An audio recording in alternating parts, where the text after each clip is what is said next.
이 안건을 국회법 제59조 단서에 따라 우리 위원회 의결로 상정하고자 하는데 이의 없으십니까? 이의가 없으시므로 가결되었음을 선포합니다. 법률안 거부권에 대해서 헌법상의 내재적 한계로 학계에서 가장 중요하게 논의되는 것은 이해충돌 금지 원칙이다. 동의하십니까?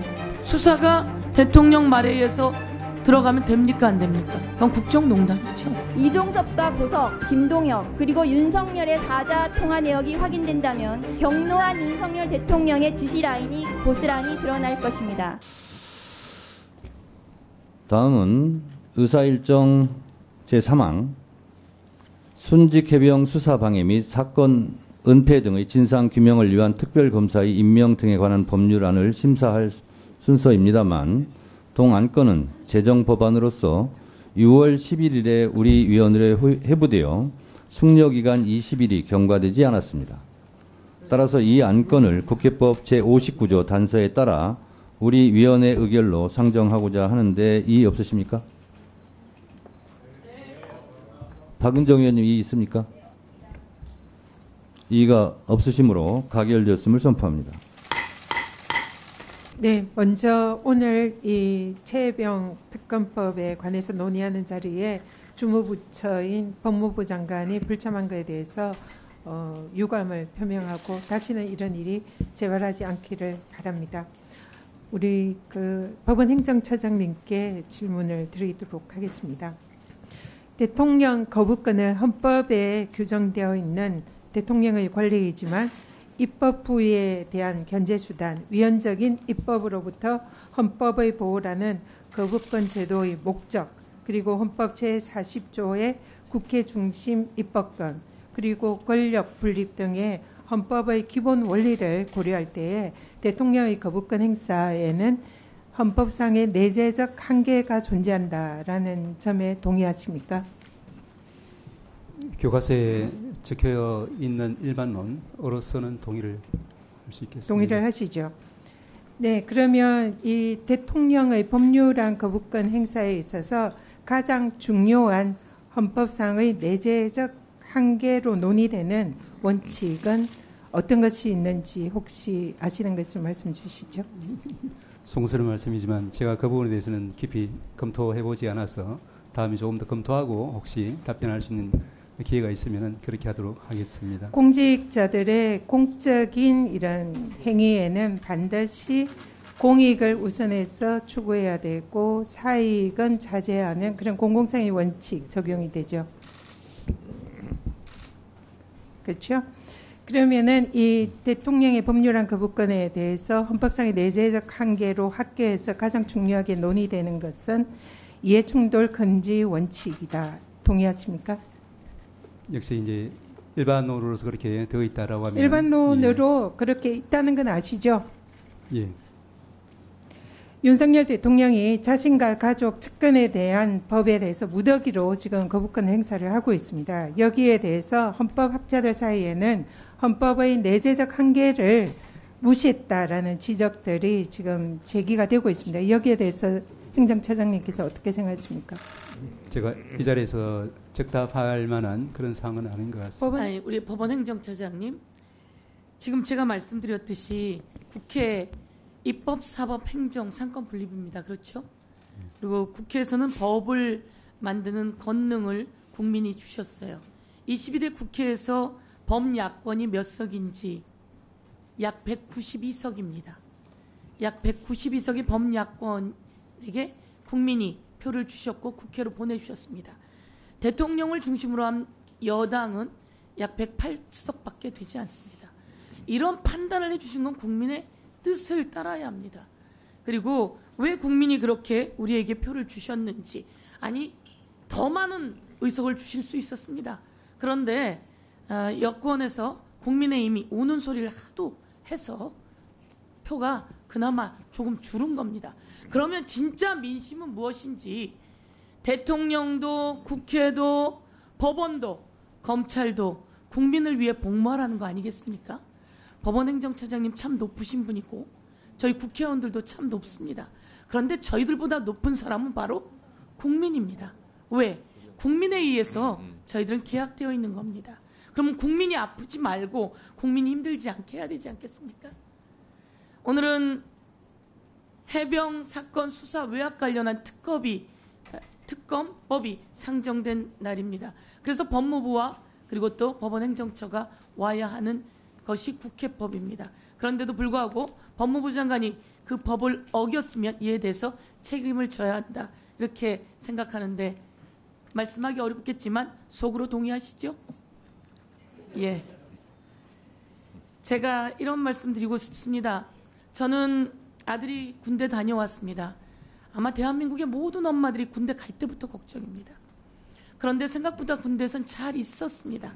그래서 더 성장해서 왔습니다. 나라를 지키겠다고 하는 각오도 대단합니다. 그런데 그 아들 중에 특별히 해병대 가려고 하는 아이들은 더 합니다.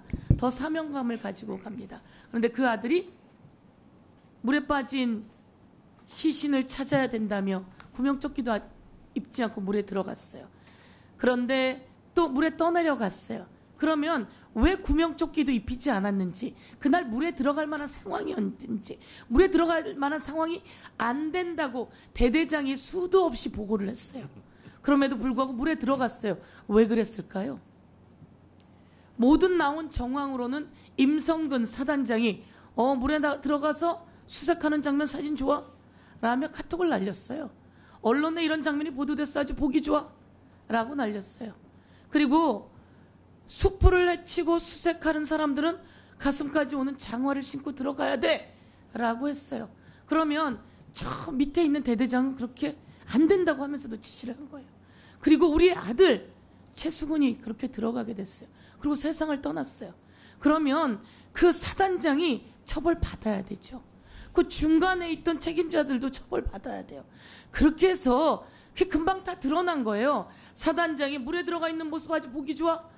내가 가서 보러 갈 텐데, 그랬더니 그럼 물에 있는 걸 보시려면 이쪽으로 오십시오 라고 하는 내용까지 다 드러났어요.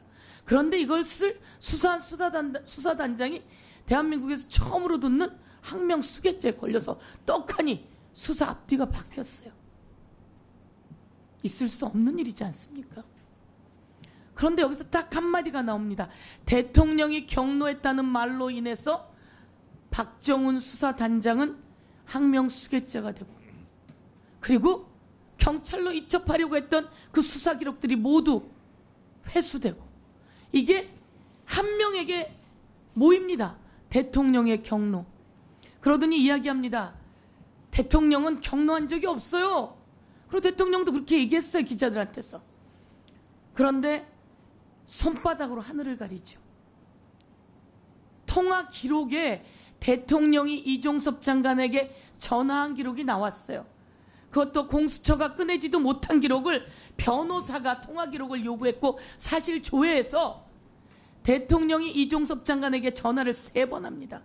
그리고 나서 국방부로 다시 그 수사 기록들이 회수됩니다. 그러면 그 정점에 누가 있는 겁니까? 대통령이 있는 겁니다. 대통령은 도대체 왜 그럴까요? 위원장님 죄송하지만 제가 좀 길어졌는데 조금만 더 주십시오. 죄송합니다. 빨리 끝내시죠. 네. 5분. 1분 더 하시죠. 5분 더 주셨으니까 5분 더 주십시오. 1분 더 하시라고. 그래서 이야기가 되는 겁니다. 대통령은 왜 사단장을 구하려고 할까? 사단장에게 책임지어지면 사단장도 이 어려움을 겪지 않습니다. 그냥 자기가 책임지고 끝내면 되는 거예요. 근데 대통령이 경로했어요. 수사가 방해됐어요. 수사가 권력에 의해서 방해되면 됩니까? 안 됩니까? 그것은 대답하셔야죠. 수사는 적법하게 이루어져야 될 겁니다. 수사가 대통령 말에 의해서 들어가면 됩니까? 안 됩니까? 그건 국정농단이죠. 그건 국정농단입니다. 대통령이 개입한 걸 공수처가 열심히 밝혀는 내고 있어요. 그런데 이 정도로는 안 된다 이겁니다. 그래서 이 국정농단을 밝혀내기 위해서 특검법이 발의된 겁니다. 이에 대해서 법원행정처가 잘 살펴보시고 정의를 위해서 입장을 정리해 주시길 바라겠습니다. 대통령의 사법연수원 23기 동기이자 지난 총선에 용인병에 국민의힘 후보로 출마했던 고석 씨입니다. 용인병에 도전했던 국민의힘 예비 후보들이 다수 있었는데 이분이 바로 단수 공천된 것이어서 국민의힘 내부에서도 비판이 많았고 역시 윤석열 사단은 경선 없이 전략 공천된다는 사례를 보여주신 분입니다. 육사 39기 고석 씨는 국방부와 합참 등에서 군 법무관으로 복무했습니다. 그리고 현재 국방부 검찰단장인 김동혁과 고석은 같은 육사와 군법무관 출신으로 끈끈한 선후배 사이를 유지하는 관계입니다. 그 김동혁 국방부 검찰단장은 최근 JTBC 보도에서 나왔듯이 국방부 조사본부가 최종 보고서에서 임성근을 빼는 과정에 결정적으로 관여했다는 의혹이 있는 분이고 무엇보다 8월 2일 박정훈 대령이 경찰로 넘긴 사건의 회수를 지시한 당사자입니다. 또한 8월 30일 박정훈 대령에 대한 무리한 영장 청구까지 관여했다는 의혹이 있는 인물입니다. 그리고 육사 출신이며 군 법무관인 이모 중령도 국방부 법무관리관실 요직에 근무 중인데 고석, 김동혁, 이모 중령 등 육사와 군법무관 출신들이 최혜병 순직 사건의 수사 외압에 조직적으로 개입했다는 의혹이 있는 3인방입니다. 공수처가 이분들에 대한 조사도 하고 있는지 의구심이 듭니다. 이종섭과 통화했던 고석 씨의 통화 내역을 확인하는 과정이 필요합니다. 이종섭과 고석, 김동혁 그리고 윤석열의 사자 통화 내역이 확인된다면 경로한 윤석열 대통령의 지시 라인이 고스란히 드러날 것입니다. 하지만 정권의 핵심을 향한 수사를 제대로 하지 못하는 지금의 현실에서 특검법을 하루빨리 통과시켜 철저하고 엄정한 수사를 통해 억울한 죽음의 이유를 밝혀낼 수 있기를 바랍니다. 이상입니다.